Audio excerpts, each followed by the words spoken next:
চলো রমা কাকিমাদের বাড়িতে গিয়ে আমরা টিভি দেখবো। হ্যাঁ রমার মা, ও রমার মা। হ্যাঁ বলো, আমাদের টিভিটা না দুদিন হলো খারাপ হয়ে গেছে, আর ও খুব কার্টুন দেখবে বলছে, একটু দেখতে দাও না। টিভি দেখবে? ঠিক আছে এসো,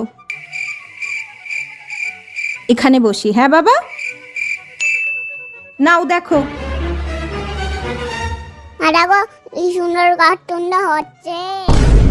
মা বেটা টিভি দেখতে এসেছে, সব সময় এখানে চলে আসা। দাঁড়াও দেখাচ্ছি মজা। লাইনটাই অফ করে দিই, তাহলে মা বেটা আর টিভি দেখতে পারবে না। দেখো এবার কত কার্টুন দেখবে। কারেন্ট চলে গেল তো, তোমরা আর কি করে টিভি দেখবে? এ বাবা, কারেন্টটা চলে গেল। যাও তাহলে বাড়ি চলে যাও।